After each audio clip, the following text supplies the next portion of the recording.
Praise the Lord.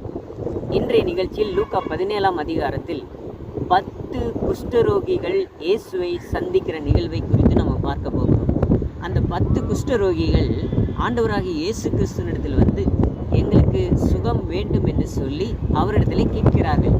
அப்பொழுது ஆண்டவராகிய கர்த்தர் அந்த இடத்துல அவர்களை பார்த்து, நீங்கள் போய் ஆசாரியர்களுக்கு காண்பீங்கள் என்று சொல்லுகிறார்.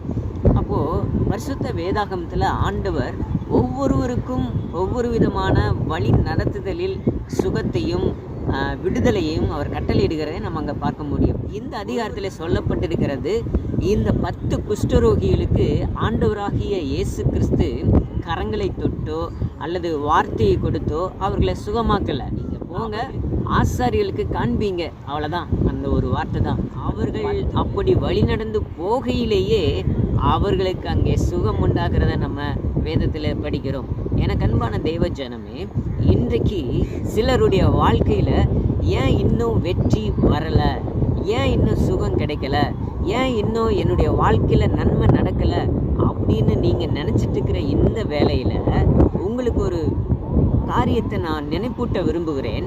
ஆண்டவராகிய இயேசு கிறிஸ்துவினிடத்தில் நீங்கள் இத்தனை ஆண்டுகளாக, இத்தனை மாதங்களாக ஏதோ ஒரு காரியம் சீக்கிரமாக நடக்கணும்னு சொல்லி நீங்கள் ஜெபித்திருப்பீங்க, வேண்டுதல் வச்சுருப்பீங்க.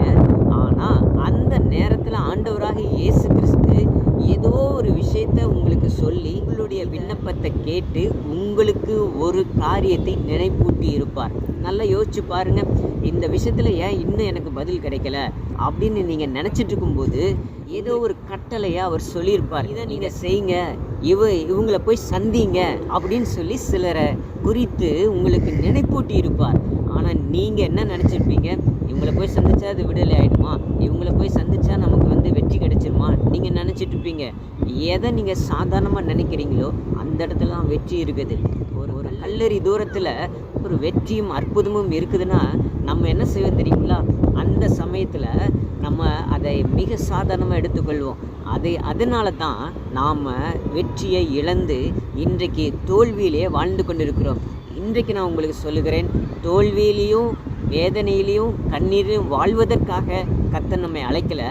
அப்படி அந்த வேதனைகள் வருகிற பொழுது நாம் ஜெபிக்கிறோம் பாருங்கள், அந்த ஜெபிக்கிற நேரத்தில் கர்த்தர் உங்களோடு சில விஷயங்களை பேசுவார், உணர்த்துவார். அந்த காரியத்தை செய்ய நீங்கள் நினைத்து நீங்கள் போகிற வழியிலேயே கர்த்தர் உங்களுக்கு அற்புதம் செஞ்சிருவாருங்க. இன்றைக்கி நீங்கள் நல்லா யோசனை பண்ணி பாருங்கள், ஏதாவது விஷயத்தில் ஆண்டவர் சொன்னாரா, நம்ம அதை கேட்காம விட்டுட்டோமா, அதை நம்ம கேட்டும் அதை நம்ம மிஸ் பண்ணிட்டோமா? இன்றைக்கி மறுபடியும் ஆண்டவருடைய சமூகத்தில் போய் நின்று, ஆண்டவரே எனக்கு மீண்டும் ஒரு விஷயம், எனக்கு அந்த விஷயத்தை குறித்து தானே நினைவூட்டலை கொடுங்கன்னு சொல்லி ஆண்டவர்கிட்ட கேட்டு பாருங்கள். ஆண்டவர் மறுபடியும் உங்களோட பேசுவார், உங்களை நடத்துவார். அவர் என்ன சொல்கிறாரோ அதன்படி நீங்கள் செஞ்சு பாருங்கள். கண்டிப்பாக இந்த வருஷத்தில், இந்த மாதத்தில் ஆண்டவர் உங்களுக்கு அற்புதம் செய்வார். படாதீங்க.